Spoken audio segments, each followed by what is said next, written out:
Olá! Hoje iremos apresentar um seminário sobre espectroscopia no infravermelho. As apresentações se darão com as alunas do curso de licenciatura em Química do IFCE Campus Aracati, sendo elas a Ana Caroline Rocha de Oliveira, Antônio Duciene Feitosa e Júlia Rodrigues Mendes de Andrade. O trabalho é respectivo à disciplina de Fundamentos de Análises Instrumentais. Nós iremos abordar, na seguinte apresentação, os princípios gerais de espectroscopias no infravermelho, a instrumentação para essa técnica e a aplicação dela. Os objetivos serão conhecer os princípios gerais de mediação da espectroscopia e identificar e conhecer os princípios de funcionamento dos aparelhos usados na medição da espectroscopia. Então, iniciando pelos princípios gerais de espectroscopia no infravermelho, nós iremos começar falando de uma técnica já estudada anterior a ela, que é a técnica em espectroscopia UV-Vis. Essa técnica ela se dá pela absorção de luz visível ou de raios ultravioleta, que pode levar a um aumento de energia das moléculas absorventes, por causa de transições eletrônicas. As moléculas, elas também, vale salientar que as moléculas podem absorver outros tipos de radiação, mas esses processos podem envolver tipos de transição diferentes daqueles que fazem uso de uma variação em um estado eletrônico. Então, se uma molécula ela absorve a luz infravermelho, que é importante dizer que tem energia mais baixa do que a luz visível ou raios ultravioleta, essa absorção ela se baseia em uma mudança de energia devido a vibrações ou rotações que ocorrem na molécula. Então, a técnica de espectroscopia no infravermelho, ela é um método que utiliza luz infravermelho para estudar ou medir substâncias químicas. Essa técnica ela também é conhecida por espectroscopia do IV. Então, aqui na imagem ao lado, nós temos o aparelho de espectroscopia no infravermelho e ao lado um computador, que é onde saem os gráficos dos resultados das análises dessa técnica. Então, o tipo mais simples de vibração envolve o alongamento de uma ligação entre dois átomos, A gente pode ver aqui na imagem, exemplificando a vibração que sofre entre os átomos, as ligações. Então, a gente pode usar como exemplo a molécula da água, que ela é conhecida como uma molécula triatômica dobrada. Ela possui um ângulo de ligação aproximadamente 105 graus e seu comprimento de ligação se aproxima dos 96 pm. Esse modelo sugere que uma molécula de água é um objeto estático, mas na realidade uma molécula de água está sempre passando por alguma variação em seus ângulos de ligações e comprimentos de ligações. O modelo estático ele se descreve pelos ângulos e comprimentos médios de ligação, que eles podem apresentar valores ligeiramente superiores ou inferiores em qualquer ponto dado no tempo. Então, a gente vê que a absorção de energia é necessária para fazer uma vibração molecular ocorrer. Com mais energia e os níveis de energia que descrevem tais vibrações ocorrem em valores distintos. Esses níveis de energias, eles apresentam diferenças vibracionais, né? Que costumam ser muito menores do que as diferenças de energias presentes em transições eletrônicas.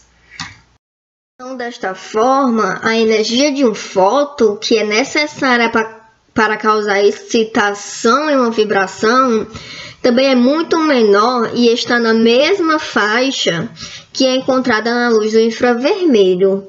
Então, quantidades de energia ainda menores são necessárias para fazer a aceleração da rotação das moléculas, o que corresponde, né, a uma energia presente na radiação por micro-ondas. Essas pequenas alterações em energias rotacionais, muitas vezes elas se sobrepõem às mudanças nas energias vibracionais que se verificam em espectrometria no infravermelho e acarretam na ampliação das bandas de absorção, né, que observamos nos espectros de infravermelho. Então, esses alargamentos ocorrem de modo semelhante à forma como transições vibracionais e rotacionais, mais transições eletrônicas, levam a grandes bandas de absorção de moléculas em espectrometria do UV-Vis. Sabemos que a espectroscopia ela apresenta os resultados em gráficos, né? Mas o espectro do infravermelho e o espectro do UV-Vis, eles apresentam diferenças. Essas diferenças nós podemos observar que no espectro de absorção no infravermelho, ele é totalmente diferente do de absorção do UV-Vis, né? Como mostrado aqui nas imagens, que a maioria dos espectros de absorção UV-Vis, eles apresentam uma ou duas bandas largas, enquanto os espectros de infravermelho podem ter dezenas de picos ou ser muito estreitos esses picos. Isso ocorre porque somente uma ou duas transições eletrônicas elas costumam dominar o espectro UV-Vis, mas cada molécula ela pode se submeter de muitas formas às transições vibracionais para produzir o seu espectro, né? Então, a gente viu, né, que o espectro do infravermelho ele é comumente apresentado por um gráfico que é representado por a sua transmitância versus o seu comprimento de onda, que embora alguns espectros eles sejam traçados em termos de porcentagem de transmitância versus esse comprimento de onda, essa forma de plotar um espectro contrasta com as dos espectros UV-Vis, que são quase sempre plotados em termos de absorbâncias versus comprimento de onda. Então, aqui um ponto-chave é que o espectro de infravermelho ele é transmitância versus comprimento de onda, e o de espectro UV-Vis ele é absorvância versus o comprimento de onda. Então, voltando aos dois espectros, nós vemos aqui que o resultado de um espectro infravermelho tem aparências diferentes de um espectro UV-Vis comum, né? O primeiro costuma apresentar um número de picos grande, que é o espectro infravermelho, e cada um dos quais é bastante estreito em relação a toda a faixa de comprimento de onda no espectro, né? Em contrapondo isso, já o espectro UV-Vis em geral, ele tem apenas uma ou algumas bandas para cada analito. Então isso é uma característica diferentes da técnica de UV-Vis e infravermelho, chave nas metodologias de análise.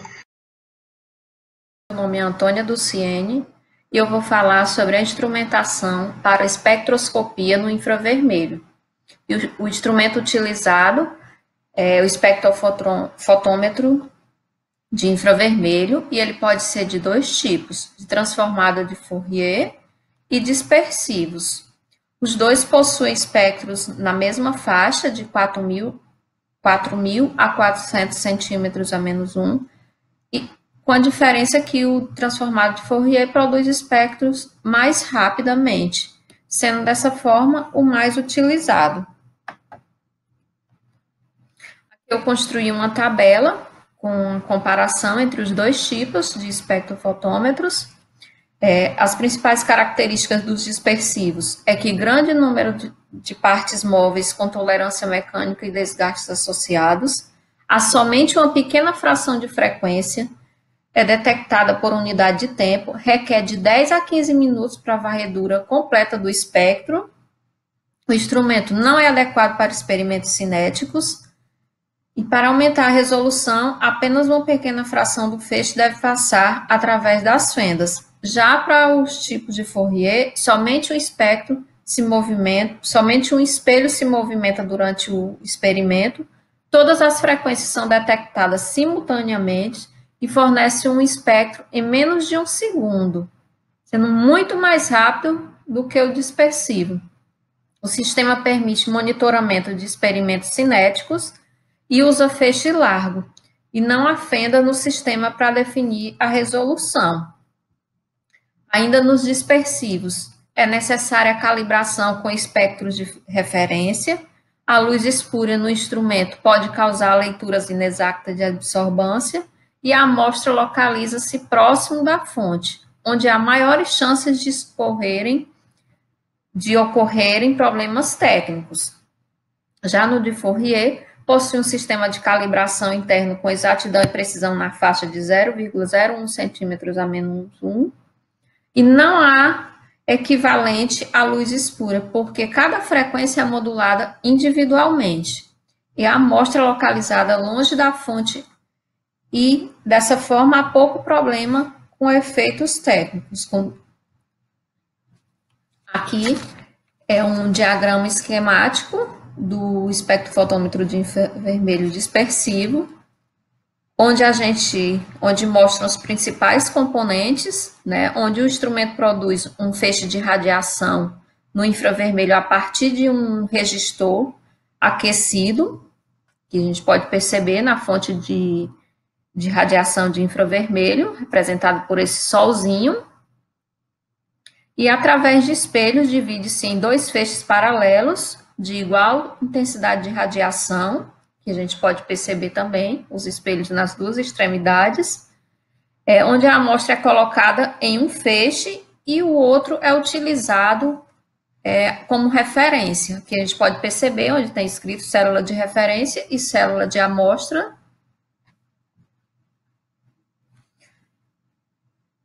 E os feixes chegam, então, ao monocromador, que dispersa cada um em um espelho contínuo de frequências de luz infravermelha.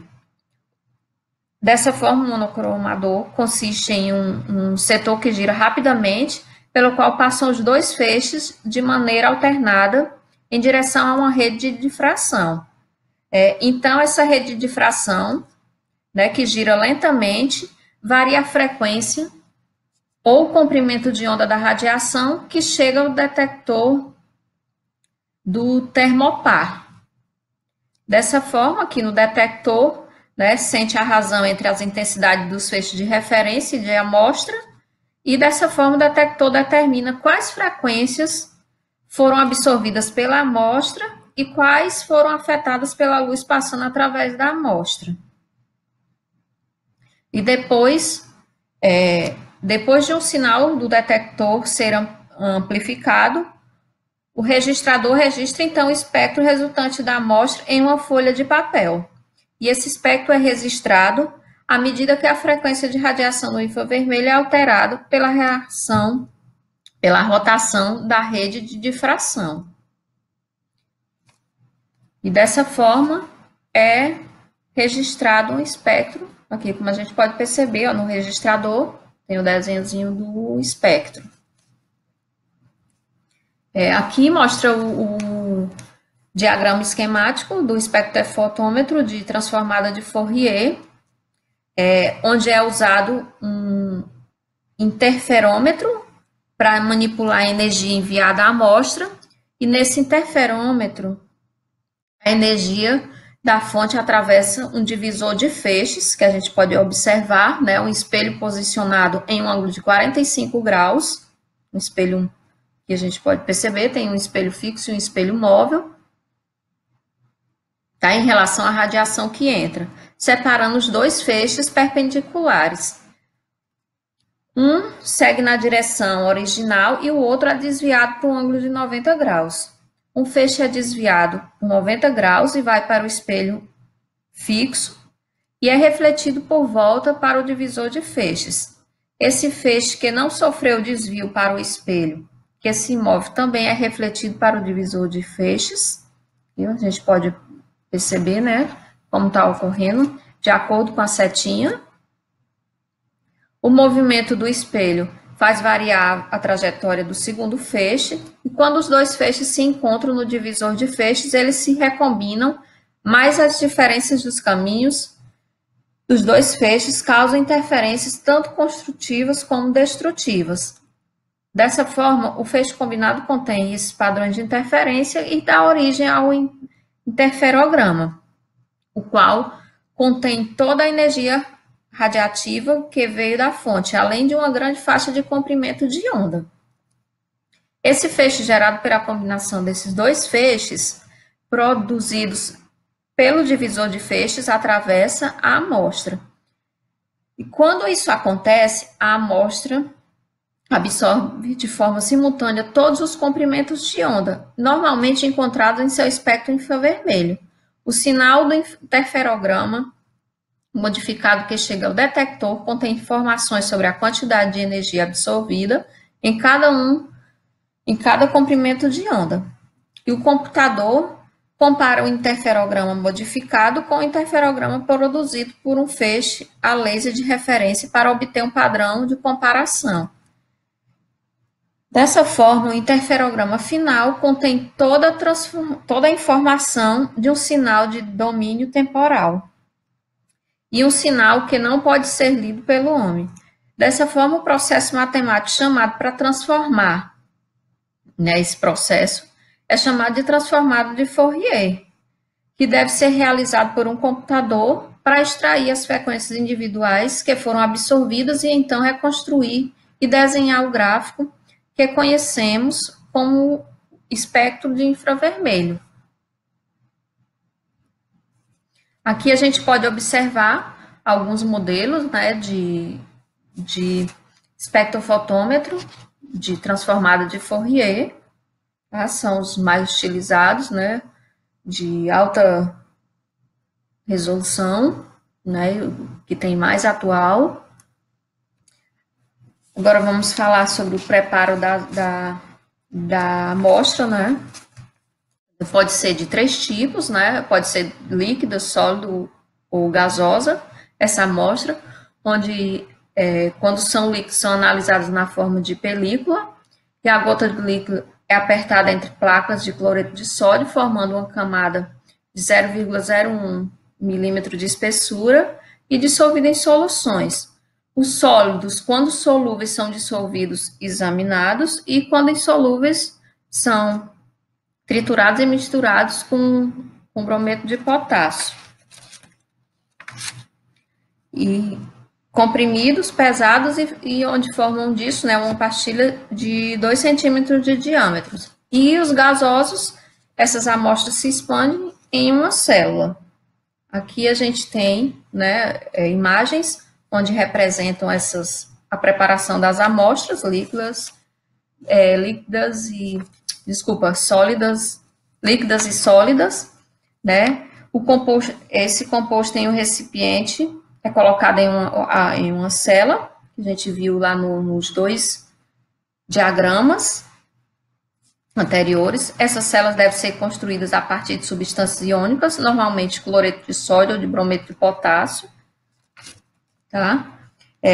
Quando são amostras líquidas, Uma gota do composto líquido é colocada entre o par de placas polidas de cloreto de sódio ou de brometo de potássio, como foi falado anteriormente, chamadas de placas de sal.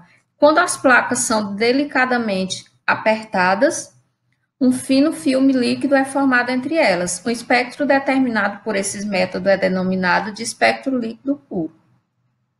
Tá? Compostos orgânicos analisados por essa técnica não devem conter água. Porque as placas de sal são facilmente quebráveis e solúveis em água. Quando sólidos, há pelo menos 3 modos comuns de preparar essa amostra para a espectroscopia. O primeiro envolve a mistura da amostra sólida moída bem fina com brometo de potássio, como foi dito anteriormente, em pó e comprimida a mistura sobre alta pressão. Sobre alta pressão, o brometo de potássio funde e inclui o composto em uma matriz. Esse resultado é uma pastilha de brometo de potássio, que pode ser inserida em um suporte do espectrofotômetro.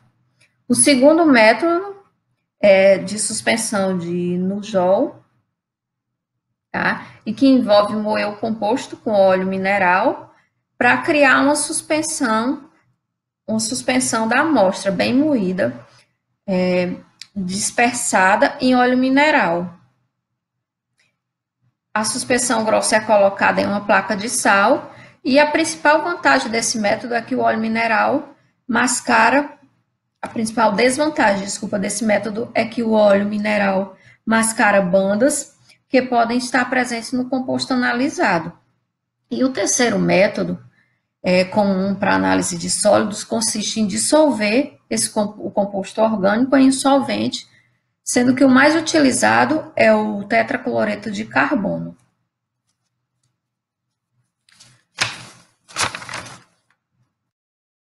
Aqui a gente pode observar, né?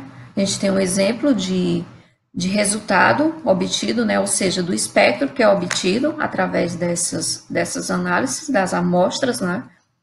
E o que a gente busca ver no espectro infravermelho, né? Ele determina as posições e intensidades relativas de todas as absorções ou picos na região do infravermelho e registra dessa forma graficamente em uma folha de papel, onde assim a gente pode visualizar, né?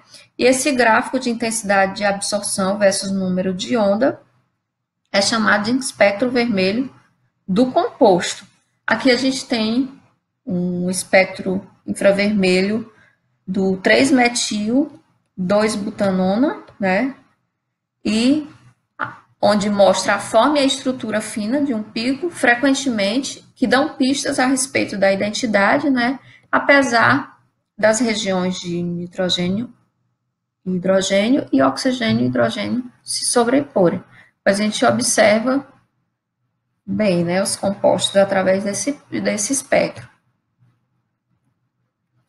E, bem, a identificação desses compostos, né, através dos espectros, eles podem ser de forma automática pela comparação com outros espectros de referência ou através de consulta em bancos de dados específicos, né, como mostra essas duas figuras aqui abaixo. Ou através de estudos de frequência vibracionais, características de ligações químicas do composto em estudo.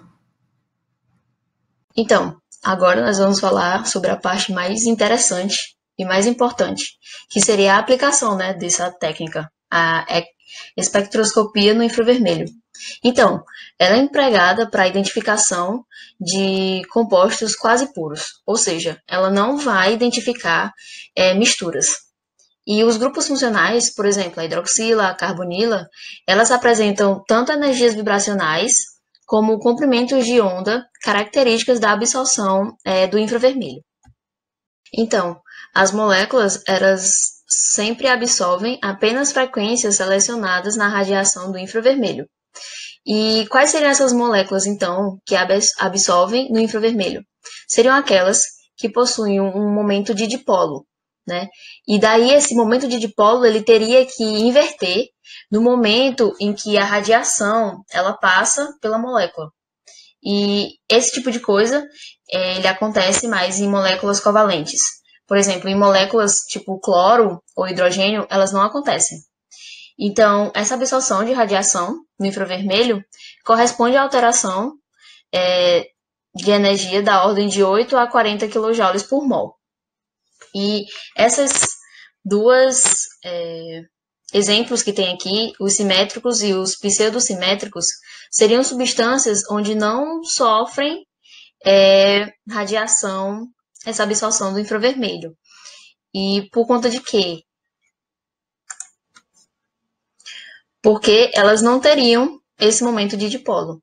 Os pseudosimétricos seriam aquelas moléculas que possuem estrutura idêntica, mas ela está invertida. Então aqui, né, o uso do espectro no infravermelho. Os padrões de absorção do infravermelho em duas moléculas de estruturas diferentes nunca são exatamente idênticos. Então elas podem ter, como posso dizer, uma forma molecular igual, mas as suas estruturas são diferentes, mas elas nunca vão absorver o mesmo comprimento de onda, a mesma frequência, né, no infravermelho. Então aqui na imagem nós temos alguns exemplos de alguns grupos funcionais que recebem essa absorção, né, em alguns comprimentos de onda e frequência. Então aqui nós temos a hidroxila, que recebe numa frequência de 4.000 centímetros a menos 1, né, e assim por diante. Então, nós temos os métodos de estiramento e drobamento. O que seriam isso? Seriam os modos de vibração molecular para aqueles que são ativos no infravermelho, ou seja, aqueles que absorvem a radiação infravermelha. E que dessa forma dão origem, né, à absorção. Então, o estiramento seria justamente puxar a molécula assim, como o nome diz, e o dobramento seria dobrar a molécula. Então, nós temos tanto o estiramento simétrico quanto o estiramento assimétrico. As moléculas que possuem mais de 2 ou 3 átomos, elas sofrem os dois tipos de estiramento. As moléculas que possuem só um átomo possuem só um tipo de estiramento, que normalmente é o simétrico. Então, existem alguns outros modos, que é, por exemplo, esse aqui. Ó, aqui nós temos na primeira imagem, vou pegar uma caneta aqui. Por exemplo, nessa primeira molécula aqui, nós temos uma molécula simétrica, ou seja, ela está indo numa mesma direção, ao mesmo tempo e possui o mesmo comprimento. Uma molécula assimétrica, ela está fazendo isso, né? E não está simetricamente como a outra. A scissoring, que seria tesoura, então ela faz o movimento de tesoura. E seria no mesmo plano, seria no plano do papel, não em 3D. O rocking é tipo anti-horário e horário, seria a molécula fazendo assim. O Weng, que é como se tivesse a molécula abanando. Imagine que eu sou um átomo central e os meus braços são os dois outros átomos. Então a molécula está fazendo isso, abanando. E o Twinsky é aquele, na tradução, né, mais crua, seria a torção. Então a molécula estaria fazendo isso. E elas, tanto o Weng quanto o Twinsky, ele se apresenta no plano 3D. Então, nessas vibrações de estiramento assimétrico, ocorrem em frequências mais altas do que vibrações de estiramento simétrico. E as vibrações de estiramento ocorrem em frequências mais altas do que vibrações de dobramento. Então, aqui, ó, do lado, nós temos alguns tipos, né? A metila, o anidrido, o amino, o nitro. E eles dois, quer dizer, todos eles possuem tanto o estiramento simétrico quanto o estiramento assimétrico. Aqui é uma tabela de referência, né, de correlação do infravermelho. O infravermelho a gente pode definir as suas intensidades, ele pode ser forte, fraca, larga, fina. E existe essa tabela, né, para poder, quando o pesquisador for lá e desenvolver a sua análise, ele ser mais rápido de compreender o que é que o espectro está mostrando. Aqui, né, nós temos e tudo mais. E aqui, por último, é um exemplo de um espectrômetro de infravermelho. E aqui nós podemos ver que tem um estiramento, tem dizendo que é cis, um drobamento, né? Então temos as bandas largas, as bandas finas. Então esse espectro do infravermelho, ele mostra muita coisa. E ele é muito importante para a química orgânica, né? Para identificar os grupos funcionais, identificar o que tem naquela molécula. Então, ele é de grande importância. E desde as referências, eu agradeço desde já a atenção e muito obrigada.